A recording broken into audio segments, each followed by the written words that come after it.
How's it going, Cory? It's going really well. How are you today? I'm doing really well, thank you. Excellent. Well, thank you for giving me the opportunity to talk to you today. Really excited. Absolutely. You are one of my idols, I must say.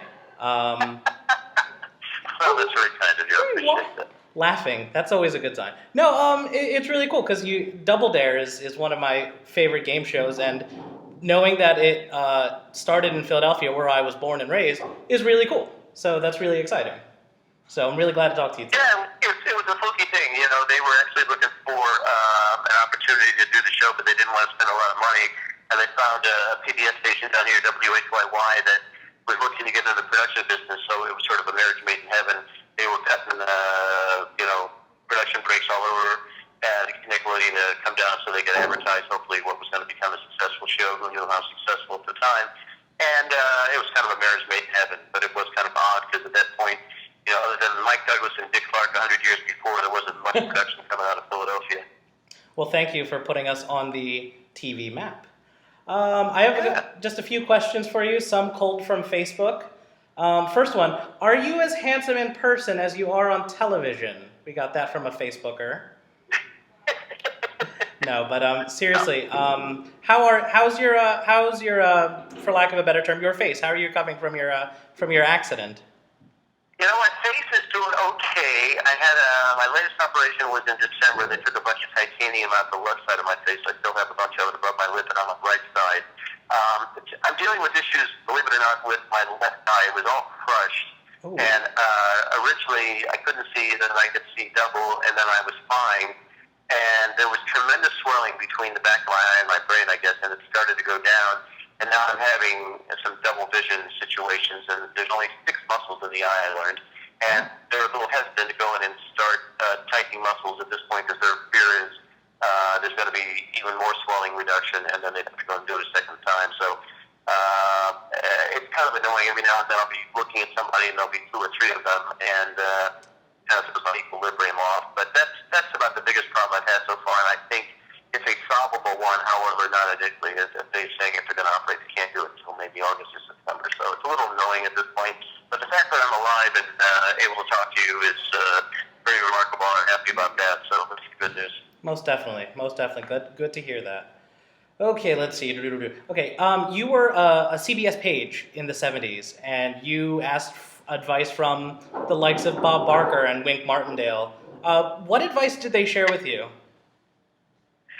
Well, I met Barker on Truth or Consequences. I was an idea man on that. Barker, as a page on Ice, didn't interact with him, but on Truth or Consequences, I was with him 2-3 days a week. So that's where that relationship started. And so I used to kind of sit and talk to Bob about shows, and when I used to run home from nursery school and kindergarten and watch him when Truth or Consequences was on the network. And so we had a bond there, and I was getting ready to go do a national tour from Sheraton Hotels at the time, and I actually convinced Barker to come to the Magic Castle and do the introduction. Wow. And I actually found that tape that is now, 40 years old or something. Whoa. I had 2 copies. The first one disintegrated, and the second one I finally got recovered. So Barker was, I tell you who the nicest person to me was, believe it or not, Bert Convy. Really? I was a head page on Tattletales. Mm-hmm. And Bert was like a mentor to me because he used to be a page at CBS, and remember, he was the singing page, believe it or not. He used to be on a show called Art Flitter's House Party, and he used to bring on Bert to sing from time to time. And we had this bond, and he used to give me advice all the time. In fact, the day that he collapsed and ended up in the hospital and then eventually dying, unfortunately, of brain cancer, I was doing a syndicated show, and I don't remember the name of it, but it was a thing we had to discover somebody's job or something. Mm-hmm. And I remember I was offered an infomercial, which at the time had all sorts of negative connotations to it. Probably still does. And after the show, I went into his dressing room and asked him for advice about should I do this or should I not do it. And I was being offered a fair amount of dough to do it. And he gave me the yin and the yang and why I should or why I shouldn't. And he finally said to me, "Do you want to do it?" And I said, "Not really." And he said, "You have to do it financially." And I said, "No." And he said, "Then don't." And that was the last time I saw him. But he was always a very kind guy. And, Wink I've known forever. I've never really asked Wink for advice. He's just a nice guy. But Barker I did and have been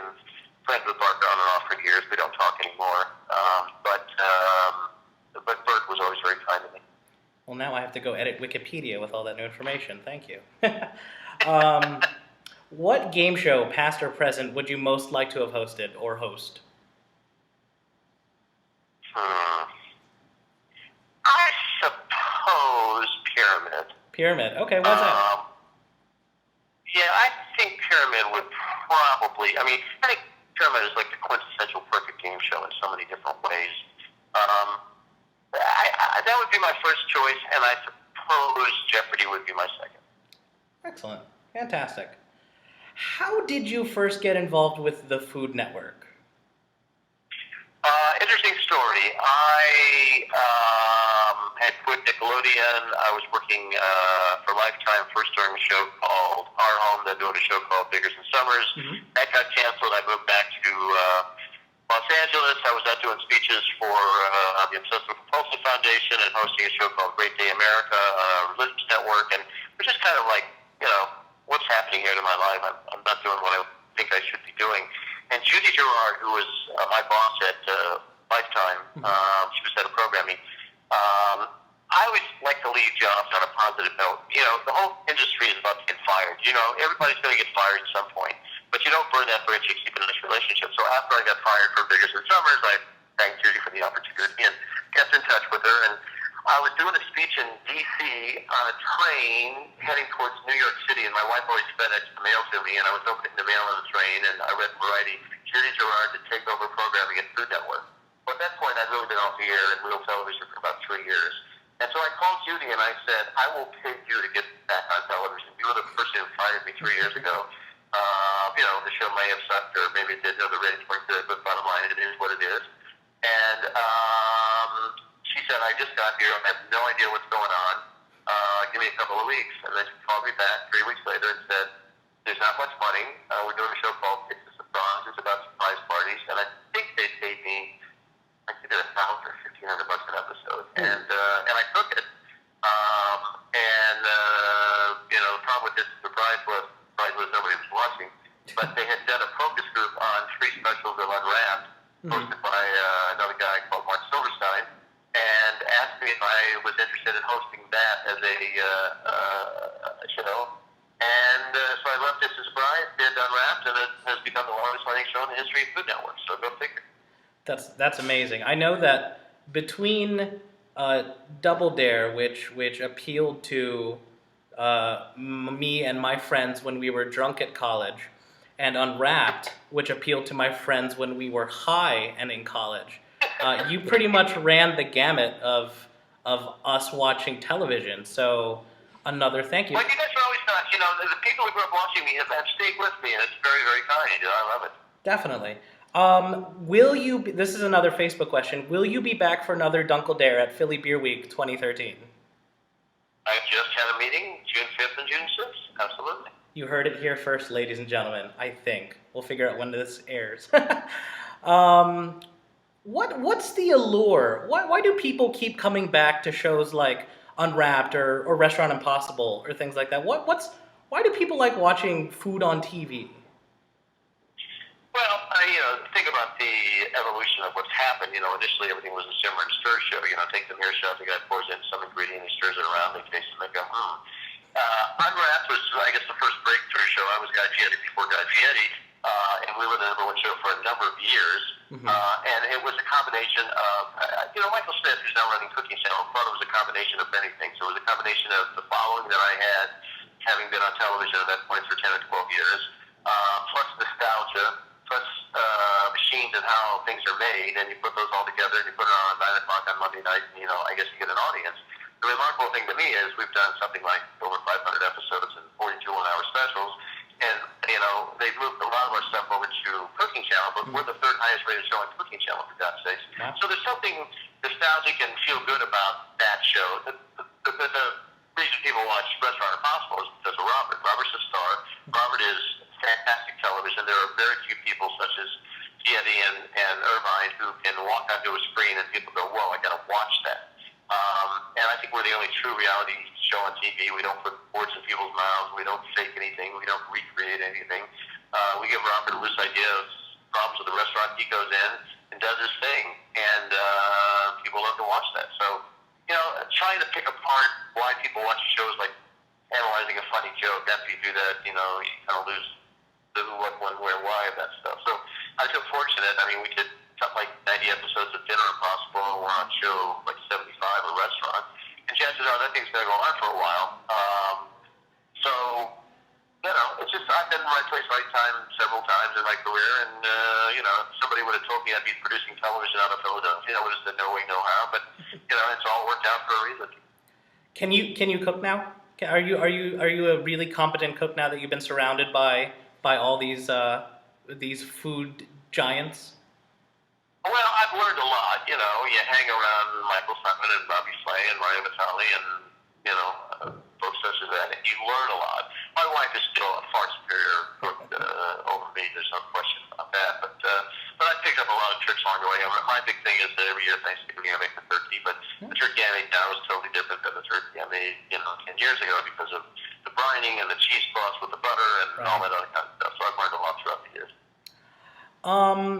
What's your, and we're going to ask this to everyone, so you get the first crack at this. What's your opinion on just the state of game shows currently in the United States today? What's your feedback? It sucks. The reality of it is, the last game show was, I'll take case number 3. Okay, you didn't have to have an ounce of brains. All you had to do is say, I'll take case number 3, and then they open it up, and then they talk to a fake guy on a phone, and I just thought it was, no personality. The show did well for a while, but like everything else, they burn it out. If something does well on TV now, they run it 24/7, and people go, well, why do I have to watch Tuesday at 8 when I can watch it Tuesday, Wednesday, Thursday, Friday, and Saturday? So there's nothing that really gets me excited right now. I'm not a big reality show fan. Okay. So I don't know. I mean, I really think if you did perhaps a panel show on To Tell the Truth kind of thing with a new and improved version that was a little more, 2014, it might work. But it's hard to say. People's tastes have changed. Right. I still think Millionaire plays very well on television. Sure. So I'm more of a fan of those kind of shows than I am of these fake, gaming programs that they're trying to toss off as game shows, but in reality they're guessing games and, not jumping up and down about it. Okay. Last, just follow. This is how much I prepared. No. What? Anything on the horizon for your projects that you'd like to plug or give a heads up to? We just got picked up for 26 more episodes of Restaurant Impossible. Awesome. Just did some pilots and stuff for food and HGTV and working on some stuff for travel. And so I'm busy. My producer hat is on a lot. I did a show on ESPN the other night. They did this thing called Throwback Thursdays, so that was fun. I did Rachel Ray a few weeks ago where we played Double Hair. We did an Easter version of Double Dare. So, given a choice of producing versus talent, I'd always rather be in front of the camera than behind. But as you become older with gray hair in this industry, they want you less. The only business in the world with more experience they have, the less they want you. So can I still go do what I did? Absolutely. But, they want somebody who, it was Ryan Seacrest. Now it's like, Mario Lopez. Will I get back on with another show? Probably doubtful. Could I do it? No question. Will I get the opportunity? I mean, I was up for Millionaire for about 12 seconds, and, then I hired Cedric the Entertainer. So what can I say? I think it's a tougher road than it was, back when I was trying to do this stuff. Well, when I finish my pitch film, I'll send it to you first. Maybe we can get you back in front of the camera. That'd be nice. Last question before I let you go. At the 24-hour game show marathon, which is our charity event to just do game shows the way they were meant to be done, except without sleep for 24 straight hours, we have T-shirts, and we'd like to send you one, so we need your T-shirt size.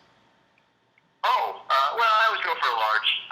That always works best. Okay, I think I can wrangle one up for you, and we'll get that to you right away as thanks for letting us interview you.